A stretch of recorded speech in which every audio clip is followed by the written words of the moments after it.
बिहार लीची संगम 2026 किसानों की आय बढ़ाने और वैश्विक बाजार दिलाने की बड़ी पहल। मुजफ्फरपुर में 25 मई को आयोजित बिहार लीची संगम 2026 राज्य के लीची किसानों के लिए नई उम्मीद लेकर आया है। कृषि विभाग, बिहार सरकार के उद्यान निर्देशालय द्वारा राष्ट्रीय लीची अनुसंधान केंद्र मुशहरी परिसर में आयोजित इस भव्य कार्यक्रम का उद्घाटन बिहार सरकार के कृषि मंत्री श्री विजय कुमार सिन्हा ने किया।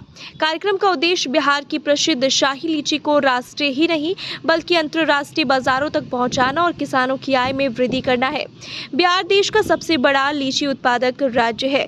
यहाँ देश के कुल लीची उत्पादन का लगभग 40% उत्पादन होता है। मुजफ्फरपुर की शाही लीची अपनी मिठास और गुणवत्ता के कारण देश विदेश में प्रसिद्ध है। कार्यक्रम में वैज्ञानिकों, किसानों, निर्यातकों और संस्थागत खरीदारों ने भाग लिया। राष्ट्रीय लीची अनुसंधान केंद्र और भाभा परमाणु अनुसंधान केंद्र मुंबई द्वारा लीची की सेल्फ लाइफ बढ़ाने और आधुनिक तकनीकों का प्रदर्शन किया गया, जिससे लीची को लंबे समय तक सुरक्षित रखकर दूर दराज के बाजारों तक पहुंचाया जा सके।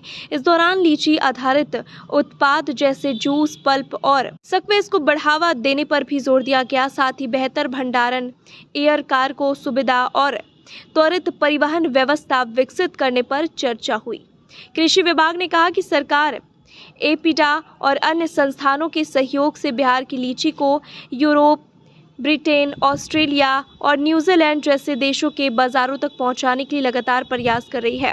बिहार लीची संगम 2026 को लेकर किसानों में उत्साह का माहौल देखने को मिला। कृषि विशेषज्ञों का मानना है कि आधुनिक उत्पादन भंडार और विपणन व्यवस्था विकसित होने से बिहार की लीची वैश्विक बाजार में और मजबूत पहचान बनाएगी। शिक्षण भवन के निर्माण की मांग की गई है, क्योंकि ये बहुत छोटा पड़ रहा है।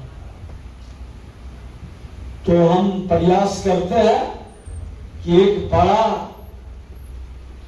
क्योंकि लीची हमारा बिहार का शान है और उस शान के अनुकूल भी इसका मान यहाँ बढ़े, हम लोग करेंगे। इसको एक बार नोट कर लीजिए। एक बड़ा बैठने की यहाँ व्यवस्था बने, जिस पर प्रशिक्षण भी हो, चिंतन भी हो और हम लोग नए लोगों को इसके संदर्भ में उत्साहित भी कर सकें। और अभी जो आपने दिखा रहे थे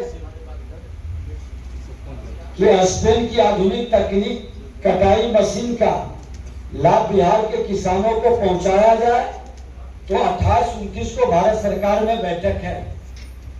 बहुत सारे चीज, अभी उड़ीसा में बैठक थी, तो मैं बड़ा उत्साहित होकर जाता हूं, क्योंकि अभी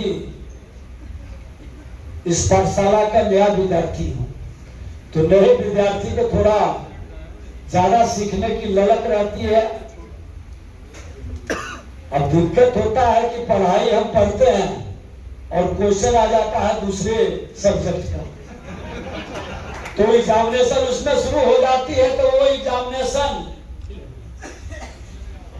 नहीं पास करने के लिए पूरी तन्मयता से लग जाते हैं। सबको सामने बैठा के अब पढ़ाई हम शुरू कर देते हैं।